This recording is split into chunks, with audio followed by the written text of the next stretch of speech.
35. 34. 33. 32. 31. 30. 29.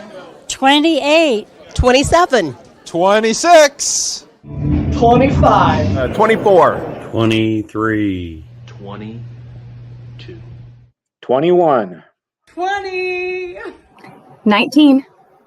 18. 17. 16. 15. 14. 13. 12. 11.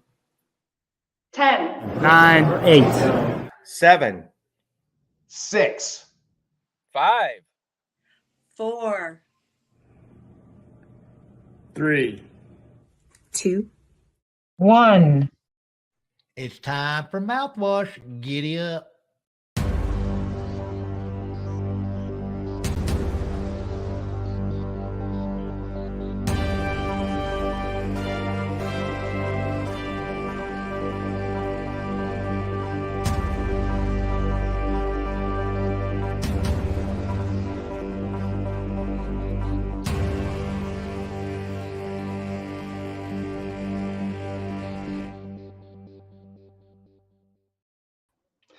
Good evening and welcome to episode 57 of the Mouthwash Talk Show, a minty, fresh take on politics. And yes, I have a comment here. Why are we live now? Well, we're always live at 9 o'clock on Wednesday nights.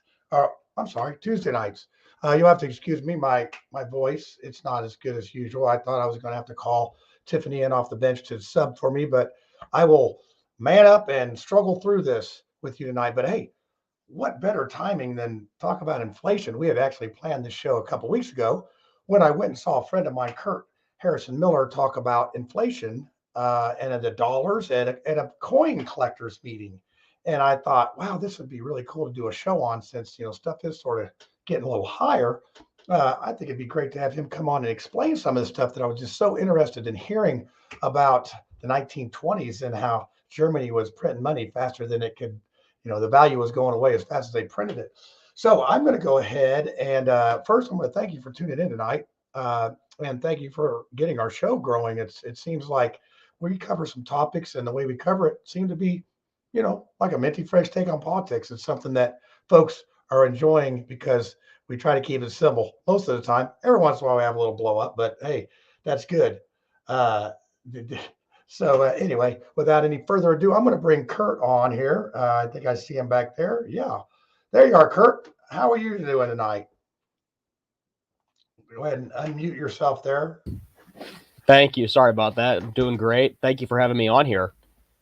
Hey, it's like I said in the intro here, I was intrigued by your explanation of inflation and the history of it, because I didn't know that inflation was that crazy when you explained it. And I'm gonna put up a note here real quick, an overlay here of a Dutch mark from 1923. So explain to us a little bit about the situation after World War I and in between, World War II, pretty much, and what happened? How did it get so crazy back then?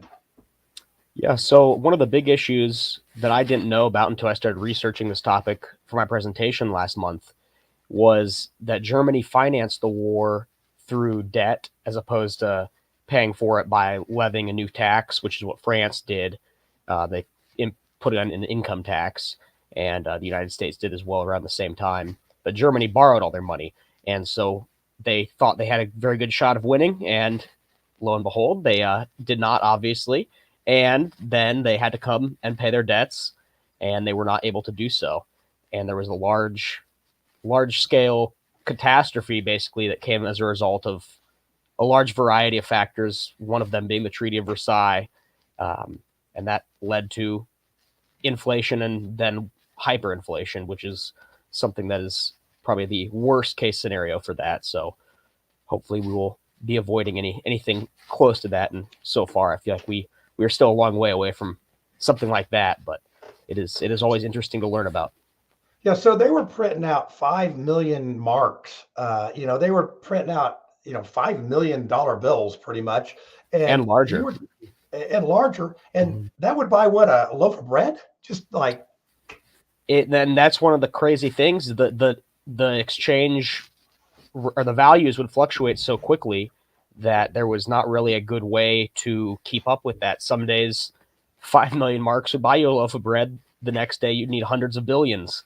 And so it was really a wild, volatile situation. And it is definitely, there's been other situations like it, but it is one of the most well documented that we have knowledge of in history. So it's very fascinating.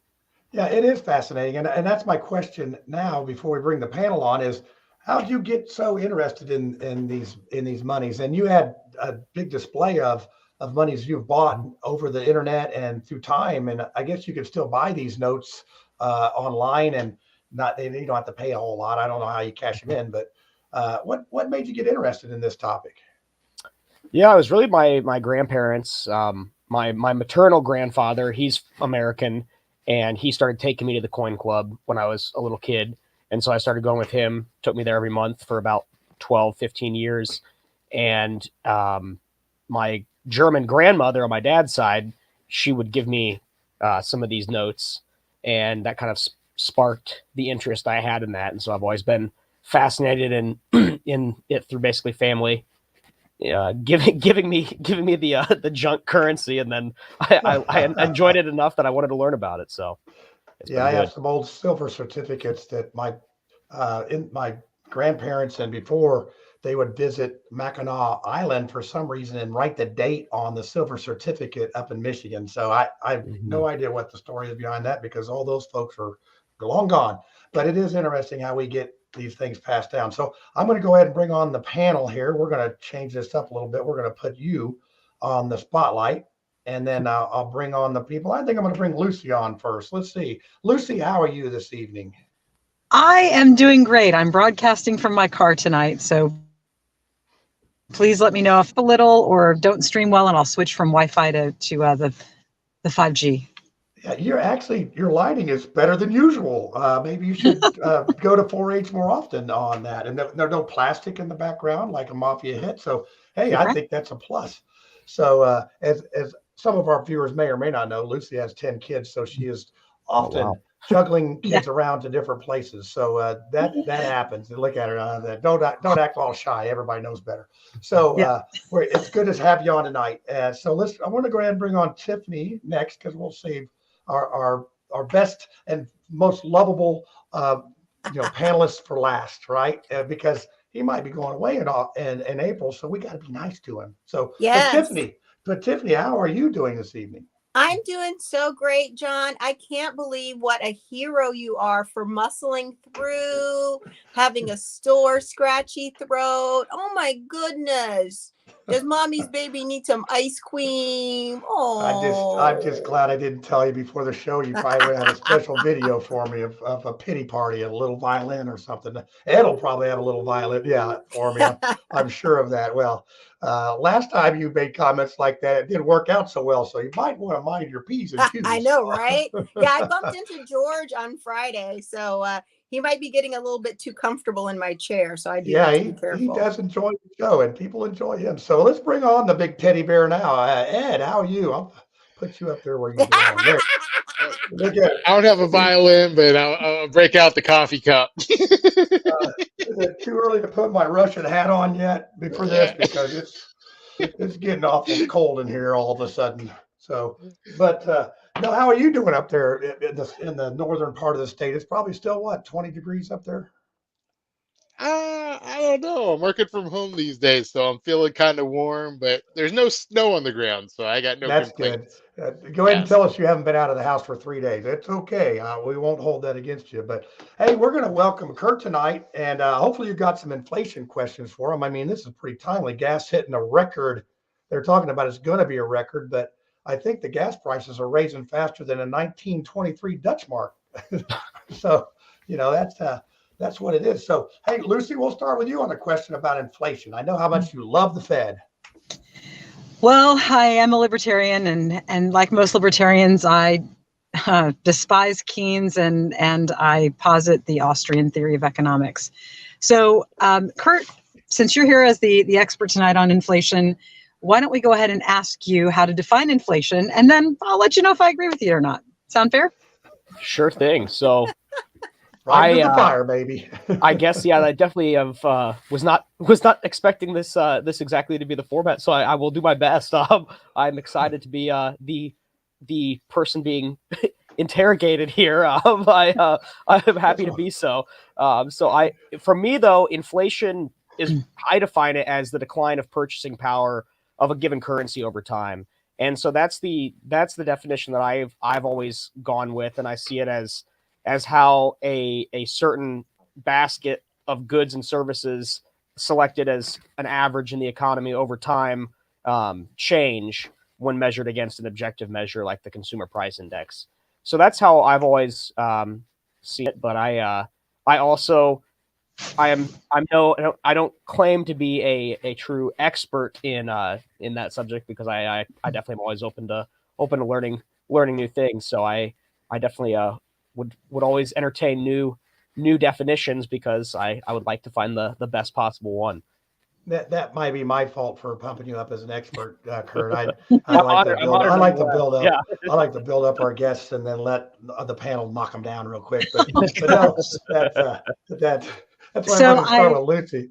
So. I agree that is definitely one way to measure the outcome of inflation. But I think if we go with a very strict definition of inflation being the inflation of the money supply, which as a consequence makes the money supply worse. So when I'm explaining it to my kids, I give them a really simple explanation of, hey, if we're going to make grape Kool-Aid, then what happens if you add too much water to the recipe? The grape Kool-Aid is weak. And so it doesn't taste very good. It doesn't have much strength. If I'm feeling more playful, which I am tonight, then I would give this example, which is that Tiffany and I are rival queens on different sides of the land. And so we each decide that we need to wage war against the other to see who is the supreme queen. And so I urge all of my people to bring the gold in that they have into my armory, and I'll simply have my royal guard protect the gold. And so every person that brings me a gold coin, I issue, a piece of paper against that gold coin. So 50 pieces of gold come in, 50 pieces of paper go out. But what I realize is that in the marketplace, people are really not trading too much of the paper back and forth, right? It's not leaving the kingdom. And so I decided to finance my war by simply printing another 50 pieces of paper. So now the gold, of course, is worth half, because there's twice as many pieces of paper as there are pieces of gold. And what I've just created, of course, is inflation.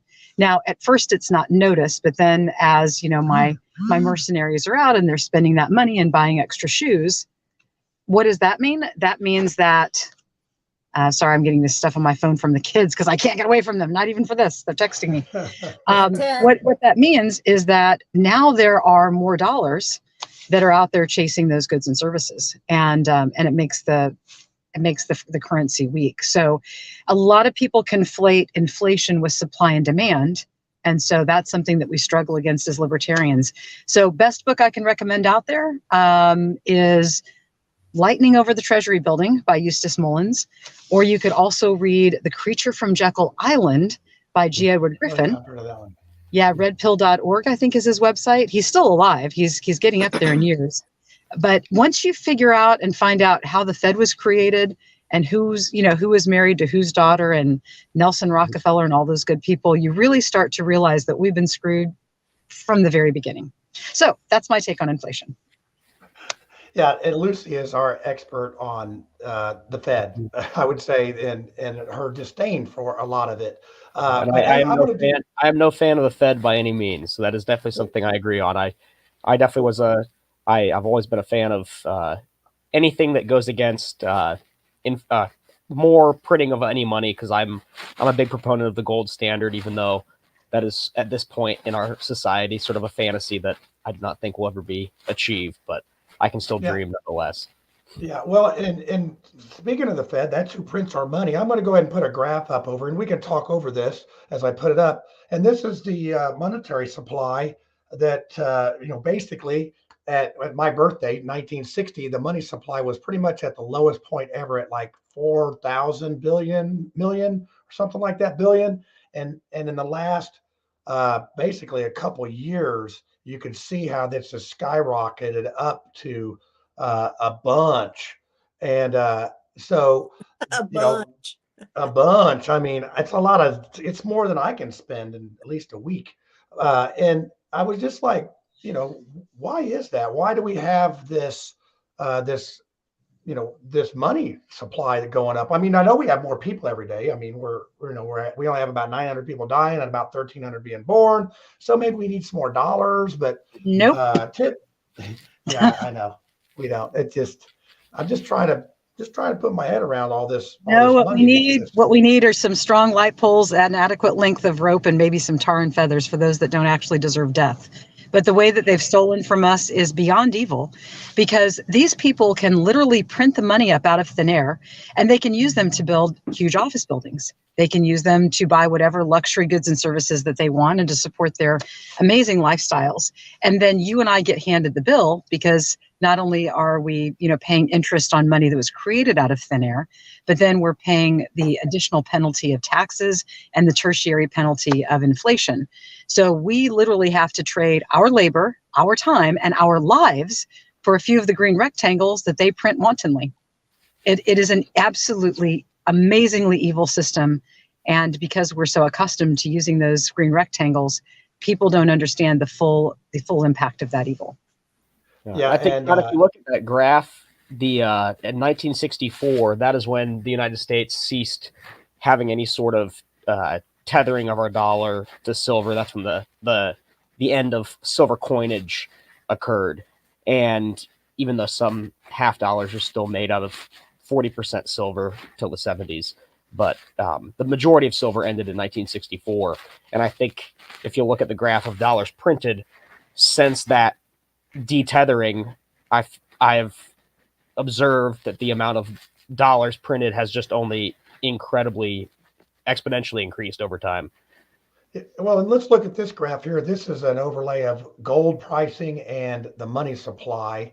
And this one's interesting because if you'll remember, in 1980, we had an Iran oil embargo, not unlike the embargo we just put on Russia, except for we only get 2% of our energy from oil from Russia. You'll see that spike there in money supply. And then you'll see it again in 2008 when we had the financial crisis. And now you'll see it now because of, I think, pretty much of the pandemic is what's driven a lot of this money supply. So is this just economic policy? Is this just a knee-jerk reaction to that, Kurt? What gives here? Yeah, I mean, I think it's one of those things. You have a system that is built on essentially kicking the can down the road. And I think at a certain point of time, it's going to have to be picked up. And that's only going to be more and more painful because of the measures of printing more money over time. Yeah, well, the current inflationary pressure is simply to debase the U.S. currency to the point where we'll regard it as worthless and will therefore be more accepting of a digital currency that's put forth by a U.S. digital dollar or the New World Order. For me, that would be a satanic dollar. But when you look at that chart that you just displayed, John, what we're looking at is we're looking at Bretton Woods, 1971, August. That's when basically Nixon closed the gold window. So at that point, the entire world realized that the U.S. has no intention of trading the worthless pieces of paper for actual money, specie and hard money. So when you see those spikes, like, along the 80s and the Iranian war and things like that, you're seeing the rational reaction of people who all of a sudden understand that if they don't move those worthless paper assets into something hard like gold, that they will lose the value that they've worked so hard to create. So it's a very rational thing. And for those people, I've got 10 kids, so I don't have a lot of money to do this. So I'm probably preaching to the choir. But one of the most rational things that every single one of us should be doing right now is taking any excess money we have whatsoever and buying small denomination silver and gold coins. Because when inflation is going up at 7 or 8% per month, then the only thing that's going to give you a hedge against that inflation is something that's real money. So we'll probably have $100 silver by the end of the year, if not faster. So if you can buy those silver coins today for $30 to $32, then you'll still have $100 in quote unquote value when the money's at 100. that amount of silver is still going to buy the same amount of pounds of butter. Yeah, and silver's at about $23. We lost Tiffany. She was going to be the next question. Oh, she's back. She's back. Let me get her back up here. So I'm going to put up another survey question, and then you could ask a question. Maybe you could use this as a base or not. Let's see here. Which group do you think inflation adversely affects the most? And this is on people or politics. We didn't get a lot of traction on this one, but 14 poor, 2 retired, and 0 rich. So apparently inflation doesn't bother the rich. So Tiffany, do you have a question for Kurt? Sure. So Kurt, you said that you came about your interest in inflation through just family history and just kind of a hobby? Yeah. So I've been going to the Indianapolis Coin Club since 2000. Oh, okay. So about 20 years. I mean, that's significant. So, and I appreciate your words. I lived in Germany as a young child, and I think when we were there, I think it was maybe 4 or 5 marks to $1. I just remember thinking of like a mark, like a quarter. I just remember that. And it used to go pretty far actually, but then again, it was 1978. So how would you explain inflation to a child based on what Lucy said? Are you cool with the Kool-Aid explanation? How would you explain it to a child? Yeah, I think that's a fair explanation. That is a good question. I've actually never been asked to explain it like that before. I would guess I would try to describe it as almost playing catch up, where you can't ever pay off, you can't ever catch up, and so it's almost basically trying to bail yourself out without, rather, I guess, if you're in a sinking boat, and rather than plugging the hole, you just keep bailing it out.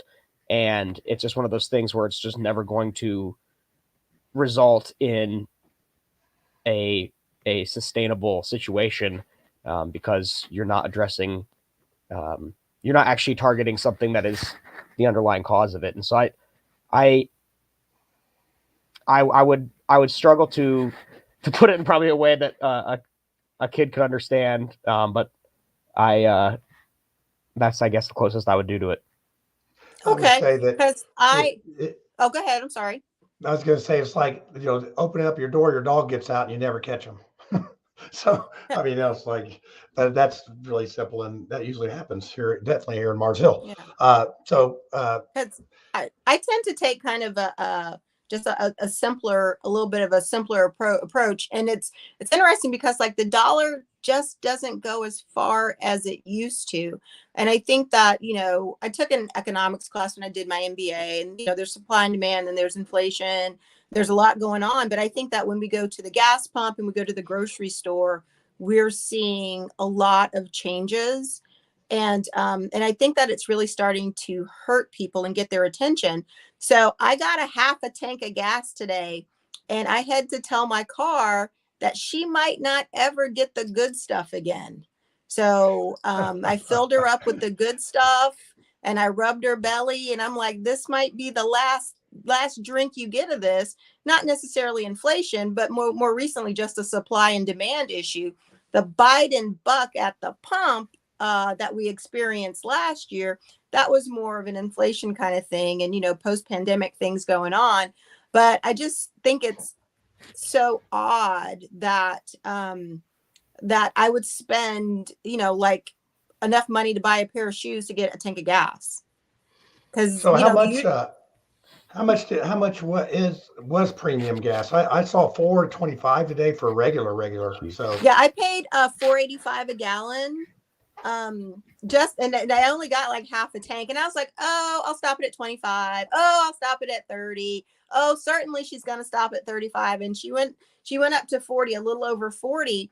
But those are the kind of things that are really gonna hurt people. And I know that the super high prices at the pump right now, it's not inflation, it's really more of a supply and demand issue. But I'm really concerned about where they're going to go when things are over, because of those things that you talked about. We do have more dollars out there. We were in the middle of crazy inflation right before right before the war in the Ukraine started. So I just think that it's going to have an impact on families and kids. It's kind of like, Ed's like 55 years old. And I'm sure, Ed, when you were a kid, like for a nickel, you could get like a really big candy bar, like the size of your head. Not saying that you have a big head, but but now like we're talking about like Hershey miniatures, like the little teeny ones.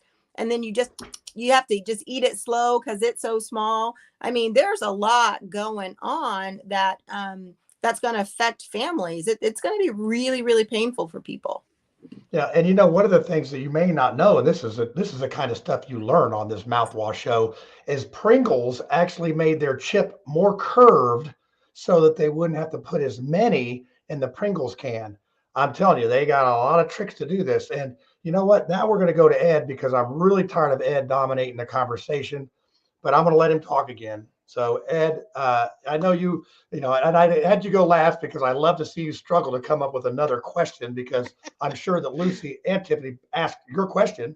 So now you have to struggle. Okay, good. Okay. Although I will say, so I bought a Suburban, I think it was around 2001. And back then, we saw like within a week, I hadn't even filled up the Suburban yet when we saw the first huge like gas price takeoff, and prices within like a month of when I bought that thing doubled. And so at that time it was surprising to people, and people now they've done away with it. Back then, if you bought more than $50 worth of gas, it would automatically just shut off your card. Like if you paid with the card at the pump. These days, I'm like, that doesn't fill up. Like everybody's paying more than $50. So, I've been doing that for a long time. Question I got for you, Kurt, and this is one of the big issues. And hey, man, I could throw it at both sides, but I'm going to go back.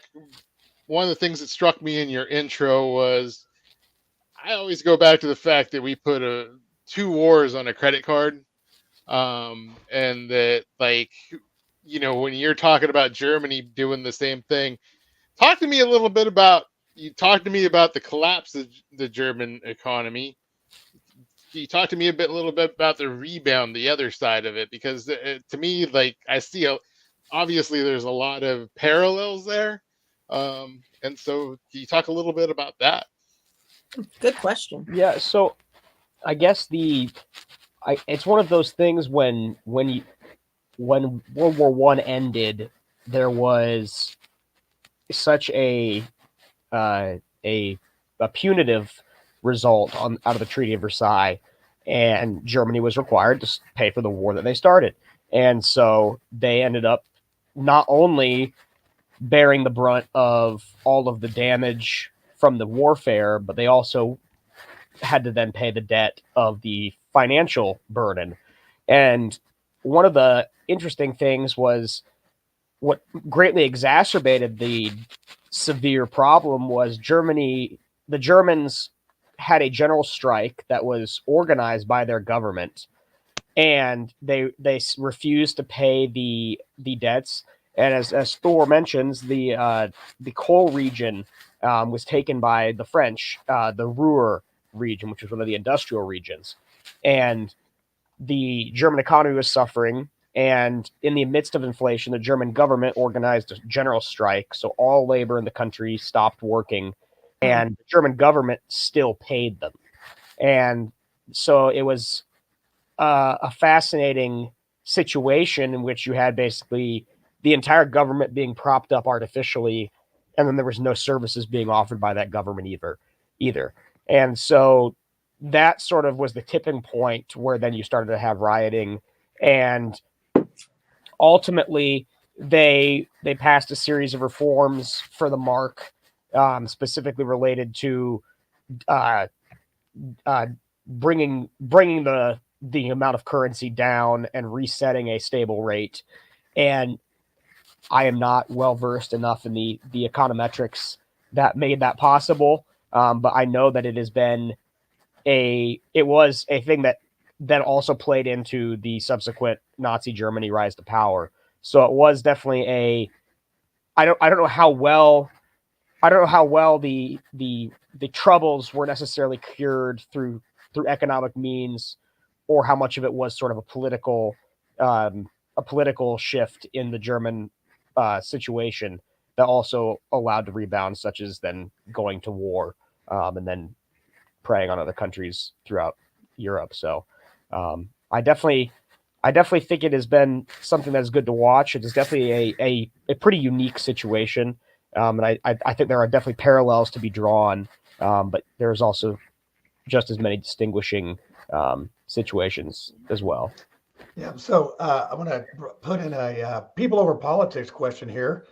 Kevin Young asks, can anyone on here honestly say their lifestyle is being majorly altered due to inflation? And I'm like, I don't, uh, actually, if I have a loan and I'm paying that back with inflated dollars, it seems like it's almost if the inflation's 10%, then I'm really getting an interest-free loan because I'm paying back with inflated dollars.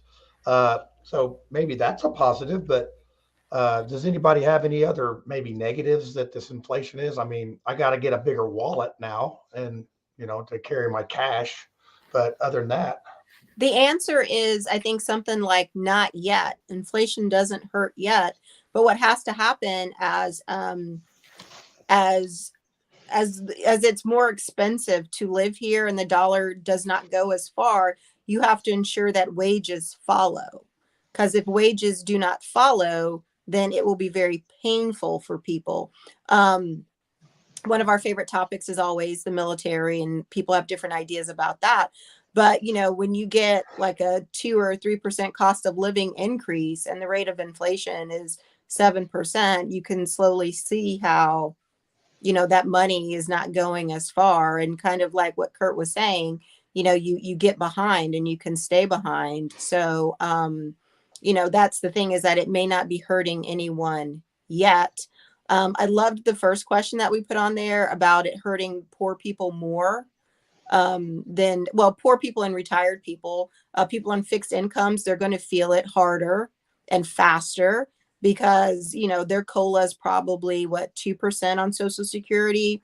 If you're pulling I don't know, 3% off your 401k, it's a pretty set amount, and those are the people who are going to feel it when you go and you get like your Cheerios, a gallon of milk, maybe some meat, when you go and you get your normal groceries, and instead of spending $100, you're spending $130.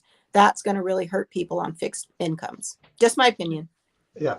And I would say that, the poor, as we serve our homeless friends, and, you think about giving a poor person $1 at the corner there, that dollar is like, you might as well throw pennies at them. It's probably going to be insulting because they're not going to be able to have the buying power. But whereas a rich person, it does hurt them, but it's almost like, taking a few dollars away from them and not. So let's talk about, I put up the other people over politics. Do you think inflation is more than 7%? And we had a little more activity on this one. 38 yes, and 0 no's, and one person didn't know. So I think that the one person is probably as honest as you can't say is probably the real answer, because if we look at certain indexes, as the government does, that's a little bit like manipulating our currency. What do you think about that, Kurt, as far as how we do measure inflation? Do you think that's a real number? And that's a great question, because at the end of the day, anything that is going to be any sort of metric that is going to be taken in the economy or any social scientific setting is really going to come down to how it's measured. And I was a political science major in college, and one of the most eye-opening classes I took was a stats class, and just how much the data can be manipulated and drawn to say essentially whatever you want it to say. And so that's what I always thought was fascinating, was how there really is not one objective measure of inflation. I guess maybe the closest measure could be kind of the money supply, but I still think overall, I feel like the consumer price index and the wholesale price index from a sort of mainstream perspective, or what I've seen from economics for how they measure it. But then that begs the question of how good are both of those indexes. So I have a question, Kurt. Mm-hmm. So you talk about like measuring inflation. Do you ever watch The Price is Right? I've seen it a handful of times, but not regularly. But I know about it. So I think that's going to be hilarious, and like probably like a couple months or a year. Cause like most people I knew, they grew up watching The Price is Right, maybe with a grandma, came on right before Young and the Restless. And, and it was all about like shows like Guess the Price, like how many cans of beans can you get with $3? Or they'd give you like $10. They'd like, you have to spend it all and you can't go over. And they'd be like, 4 boxes of rice-a-roni, 3 cereals, and they're trying to get as close. And I think that is going to be hilarious just to see how that plays out on like the game show, because it's all about like things that people are used to seeing, the price of cars, goods, especially the games with with foods, because that's where you find the difference between like a man and a woman, only in terms of whoever did the household shopping, because most people who did the shopping, they kind of have a good idea of what things cost. But I think that's going to be really interesting, because it's going to be a pretty astronomical difference in the price of foods. And if the prices are the same, it'll be that the boxes are so much smaller. Kind of to John said, it'll be like how many chips are in the can. Yep. Well, I tell you, I think on the showcase showdown, they're probably going to have a tank of gas as the actual thing you win. So, no car or anything, just a full tank of gas is, we're going to, spin the wheel for that. Here's a question for you. We have a variety of ages here. I'm probably going to guess as I'm the oldest one. I want you to go, we're going to go Tiffany, Lucy, Ed, and we'll finish with Kurt on how much was a gallon of gas when you got your driver's license. And I'm going to tell you, when I got mine, it was 36 cents. That was how much it was a gallon. So Tiffany, what was yours? I think it was 89 cents. It was in probably 1990, before the first Gulf War, I think, because I know it went up after the first Gulf War. So maybe 89 cents. So right, I was born in 1971, as was the Libertarian Party. I don't think there's a coincidence there. But I got my license in 87, and I remembered 78 cents. Okay. All right. Young man Ed. I'm 105. Yeah. 91 cents. 91 cents. All right, Kurt, this is going to tell how much age difference we have on this show tonight. Yeah, let's see. I got my driver's license in 2010. So I think it was probably $1.75. Yep. Definitely. I remember it had surged, and then kind of Iraq war era, and then had gone down a little bit, but it was not. It definitely was. I don't have a graph for that far back, but it's never been this bad in my memory. Yeah, it is interesting over the years how that's gone up. But it's the same gas pretty much. I mean, probably had a little more lead in it back in my day. And I don't know if Lucy was born in 71, but I remember in 71, LA had quite the smog problem. I mean, you would see that on the, and thanks to the catalytic converter and some other improvements, we don't have that type of stuff anymore. But you got to wonder, when are we going to actually run out of gas? Because at some point we're going to run out. But for right now, there's actually some really interesting theories on that. So I had a friend. Unfortunately, he is the late Liam Sheff, just like school, SCHEFF. And Liam actually did quite a bit of wow, David, 45 cents. That's awesome. Wow. Liam did a lot of work thinking about the coming oil crisis. And by the way, he wrote a book called Official Stories Exist to Protect Officials. So it's free if you have Kindle Unlimited, less than $5 if you don't. It'll take you through 10 different conspiracy theories, including the fact that we have a plasma or electric universe, not a gravity universe. That's super fascinating. But to get back to the point, there are a lot of people that actually believe that that oil is renewable under the surface. Thank you. That oil is actually a renewable resource, and it's not just a finite amount of dinosaur bones. So what we have been told about the finite nature of oil may be just a red herring. Well, I tell you, I think that, they call it fossil fuels, but I mean, that's an awful lot of fossils. I mean, could it not be from the Earth's cooling process? I mean, it's as far as it's a byproduct of the Earth cooling, and we have that. I wasn't around millions of years ago to talk to the dinosaurs about this issue, but I just wonder, or is it seaweed? It's all. I just want to go. I want to go check my oil in my truck and fill it up with gas, and that's it. And every once in a while, put some tires on it. I don't want to deal with all these economics of how much the gas costs and all that. So, hey, does anybody have any other questions or comments that we can do here? I see one here from Adam about the Keystone Pipeline.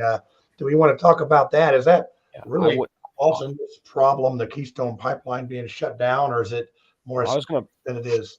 I was going to comment on the latter part of his comment with the cancellation of the federal drilling permits as well, because I feel like that has been a very, very poor policy decision in the sense that it basically rewarded the very big drilling companies and it hurt the small companies, and then it still made it look like they were making some sort of environmental progress, and it really did nothing to help and did a lot to hurt the economy.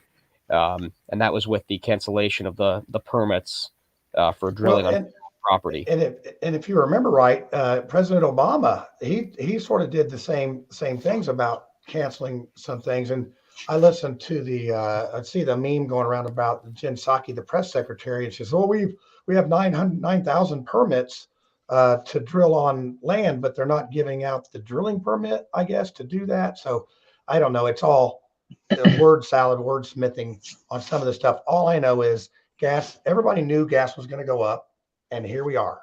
Nobody did a darn thing about it. I think what people should be thinking of, John, and this is right up here in my alley, is somebody that used to race bicycles and somebody that's an avid cyclist now, in your case. And that is, one, there's a lot that we can do with human power, and we should consider that. But two, growing vegetables is like printing cash. And we are right at the beginning of spring. And so for the people who have not done anything, literally go get cut like the tops off of your milk jugs, fill those with soil, put a couple of drain holes in there. You can grow salad out of that. You can grow heads of lettuce. You can grow microgreens if you have to, just in your deep, like brownie pans and things like this. If you do not know how to grow sprouts in glass mason jars, or, sprouts in coconut coir, or even soil, you need to be thinking about that, because the food is where the biggest control is going to come from. If we can't afford food, we're going to be lining up for the government, and they're going to be checking our social credit score. And I already know the answer to what my social credit score is going to be. And probably everybody on this show that's freedom-minded and listening is, you've got to know that you've got to do something about your food supply right now. Yeah, well, and then a lot of that's subsidized, Lucy, I'm disappointed you left me out of that. I do human powered things, and I'm sorry. I typically have an herb garden. I've got rosemary and basil. Oh, the good stuff. You're a regular Simon and Garfunkel. No, but hey, herb gardens was last week. No, but Lucy, I completely agree with you. And like during I don't know which wars, but it was not uncommon for people to have war gardens, so that they could have food supply. And I think that will be another outcome of this administration, is that prices will rise so high that people will start to have gardens. We need to call them Biden gardens. But I do. Let's not give the man that much credit. Well, okay. Well, let's call it what it is. So I'm gonna have to get. I did think that that's gonna be one of the things that you can literally control, and people do need to seriously consider having gardens. That's the only way you can combat what's going on with these sky high prices. So you can spend money on gas. Yes. And we're going to Yep. get the chickens, the garden, all that stuff going. And bunnies. And Bunnies have great but utility. you, And they Hey, taste like I'm chicken. gonna give a shout out right now, and Lucy had asked me before, and I'll tell her I was just over at Metropolis Greens again Yes, this that's right. afternoon. And so I talked to him, and he said that you are more than welcome. That if you want to come, I said, well, maybe we both go over there whenever she comes up Yeah. here. We can bring a camera with us and shoot a segment or have him on. But I can say here in the South Bend and the Elkhart area, the community gardens have taken off here for the last couple of years. I totally support that. I also wanted to jump in and say I'm going to take the Lucy end of this, especially when we're talking about the drilling of, this is that ping pong that goes back and forth, and it's basically who's paying who on the campaign trail, that when you're talking about these contracts and stuff. And to me, it's one of the sick things of, like, we can't get a real policy going because it is really about who's getting paid here, and political favors. So yeah. Well, one of the things that I saw a clip of Biden debating Bernie Sanders, and he said he's going to cancel all federal drilling rights, all offshore drilling permits, all that stuff. And that wasn't that long ago. So I don't, like I said, I think we've known that this sort of crisis, and I know we're talking about inflation here, but the thing that's on everyone's mind is the price that we're paying for gas. And if it's not on your mind, you haven't filled up lately, because it is going up quite quickly. And it's going to affect a lot of folks. So that being said, I mean, we're talking about gardens. It seems like the Fed has a cabbage garden growing, and man, they are printing some cabbage. So I'm going to ask this question to the panel and to Kurt. Where do you see this money supply stopping? Are we at maybe the end of it, or, I mean, Congress is talking about another package. Do you think that another spending package is going to fuel more, more inflation, or where do you think we're going from here? Well, I guess I'll jump in first since everybody else hesitated. Agenda 2030. The first thing you guys should all go out and read is COVID-19, The Great Reset by Klaus Schwab. And then you need to catch up on some things from the Trilateral Commission and the Council on Foreign Relations, because everything that we've been discussing has been their plan for literally decades. You can go back to the writings of Zbigniew Brzezinski, or however you pronounce his name, that was Carter's advisor, or actually directed the economy. So what we all have to realize is that the elite people who are printing the money out of thin air, who are literally parasites on normal human beings like us who work for a living, these people have been planning this for decades. They've already done Event 201, which was the dress rehearsal for COVID-19. Klaus Schwab and his ilk, last July, they did a cyber pandemic, like a cyber attack. And they're saying it's going to be worse of an economic pandemic than the COVID-19 was a biological pandemic. So what we all have to think about is how we can protect our families in a time such as this. And the only thing that makes sense to me is the same thing that made sense to the people who were in Weimar, Germany, where when they got those pieces of paper and they had to spend them as fast as they could and turn them into some sort of asset.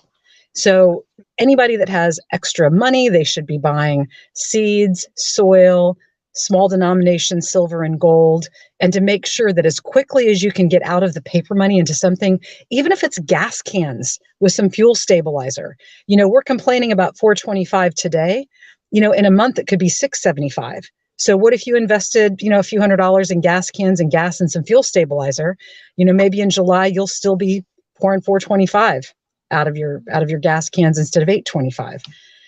It's clear that this is not going away until our currency is so debased that we can merge with third world countries, and the economic pain of not being able to feed your family and the social credit scores and all the other things that they're going to come up with is going to be so bad that everybody's going to be clamoring for the government to step in and do something.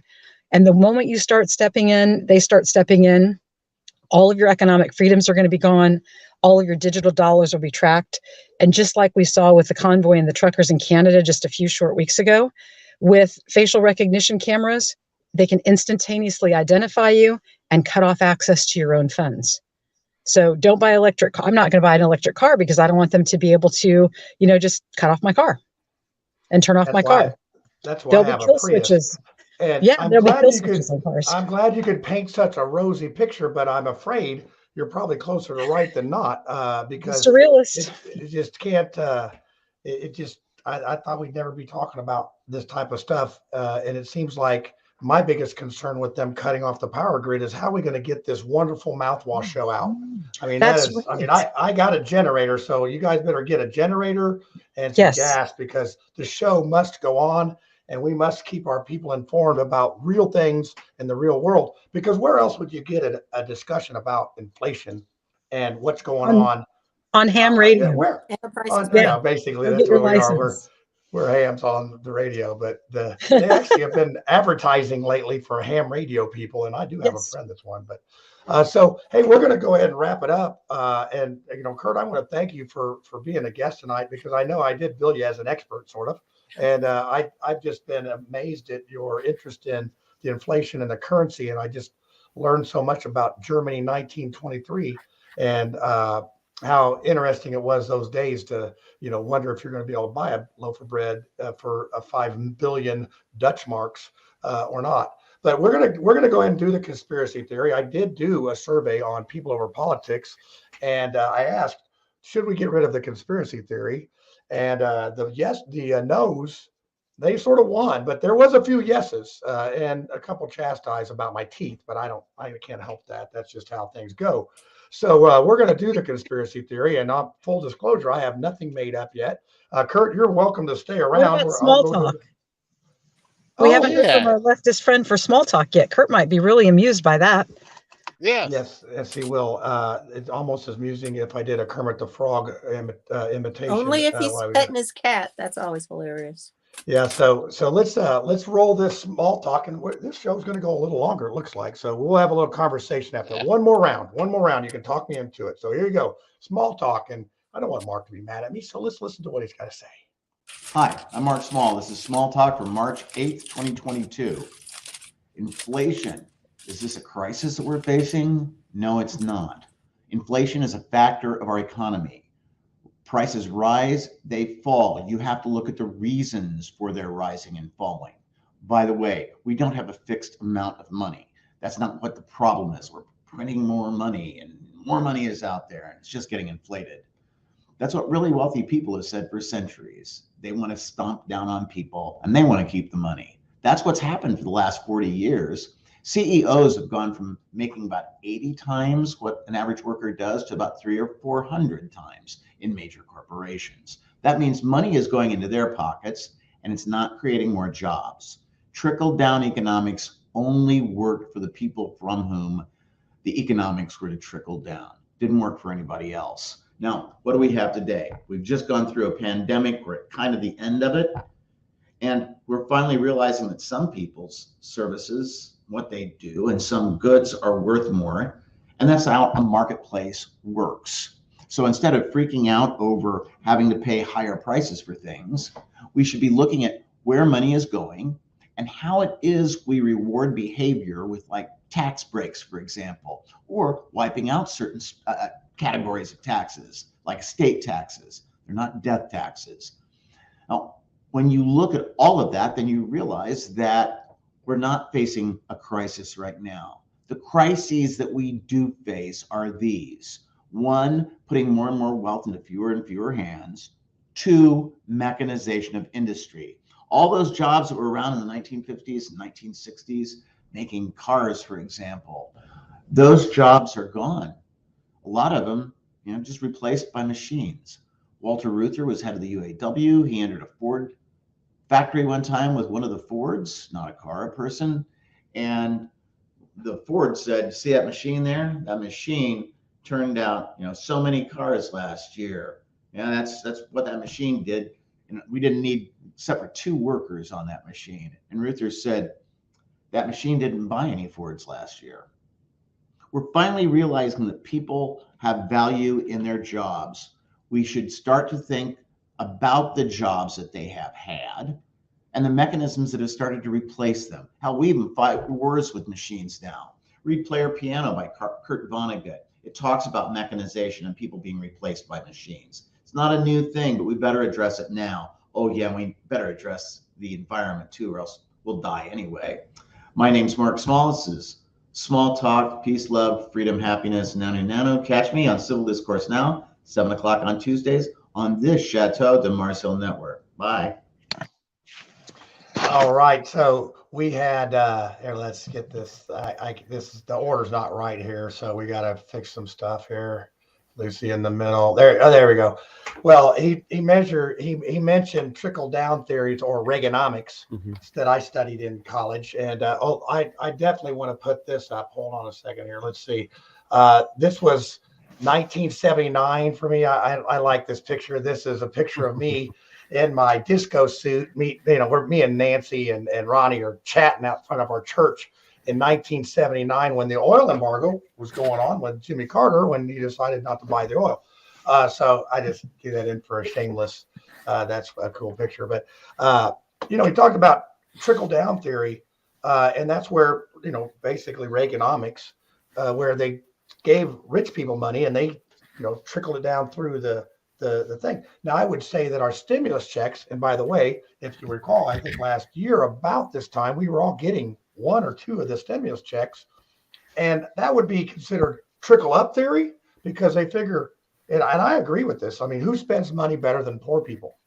So they're going to push this into the system, and that may be partially why we have supply demand problems and other things, because we're flooded with this money that PPP loans. I got a pretty good PPP loan. I spent it, so I think that's part of it. So anyway, any comments on Mark's talk about I think more money? I think what he said too about inflation being a fact of the economy.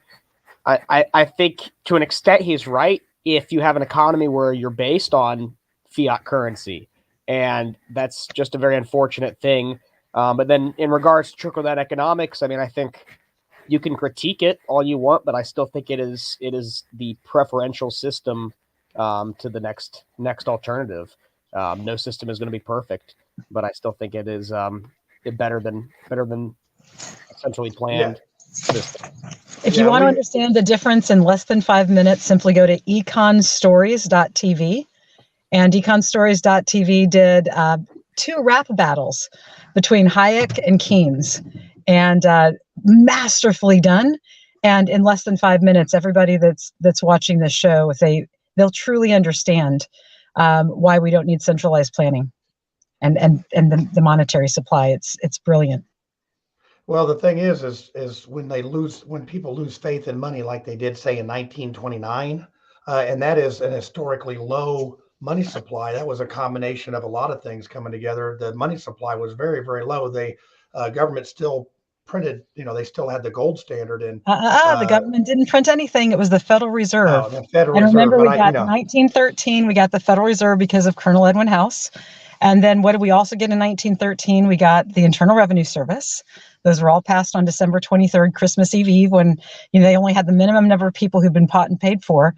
So let's not forget that the purpose of the IRS is to take a third, 30 to 40 to 50% of the money supply is taken out every single year by the IRS. And it really masks the true inflation that we've all been experiencing for, the last 100 years.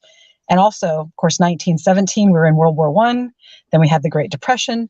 So the Federal Reserve was sold to the American people as a way to bring stability to our monetary supply. But it only took us 4 years for the First World War, less than 2 decades until the money was completely debased, and we had the Great Depression. And then how do you get out of a depression? You just print some more money and you go to war. Yeah. So what's laissez-faire economics? Does anybody know what that is? Laissez-faire means to leave alone, to let it be. It's a French term. I like it. It's like that means keep the government out of it. Let the market allocate resources. Yeah, I like that. Well, and I did get corrected also. Thor is quite the economist, it seems, because it's not the Dutch mark, it's the Deutschmark. And I'm sort of German too, so Schmitz, don't pay no attention to my last name. I have, apparently no common knowledge of the German language. But so yeah, that's it's been an interesting conversation, and I think it's definitely on folks' minds.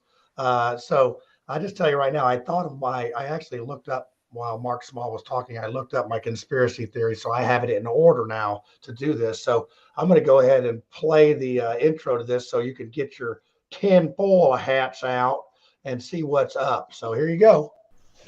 Hey y'all, it's time for the conspiracy theory, so you better get your tinfoil hat out and let's see what's going on this week.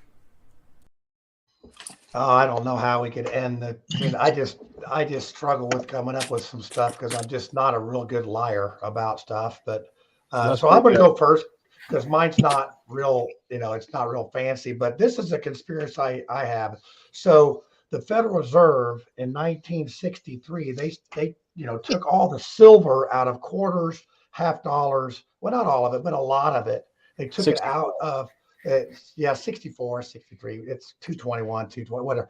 So then in 1982, they took the copper out of pennies because, I don't know, maybe they needed new pipes at the White House. I don't know what the heck they needed this copper for, but, this has been a conspiracy that's been going on. And now I've heard that actual money is not even really paper anymore. It's like on the internet. You can actually get this money on the internet in a virtual wallet. It's, but that's just a conspiracy, so don't worry about it. So who's next? I'll go because I've got SpongeBob with me today. I don't have my conspiracy tinfoil hat, so this is going to let even more craziness through. SpongeBob hat, okay. My conspiracy is that there are no conspiracies. They've been telling us exactly what they're doing for decades. All you have to do is go look it up. It is, and I'm going to go spiritual just a little bit here. Satanists, people that literally think and follow, Satan and are doing this in the name of Satan, they believe in karma. And so they got everybody to volunteer for their own death through the COVID vaccine. They've gotten everybody to volunteer for their own demise by using fiat money instead of hard currency.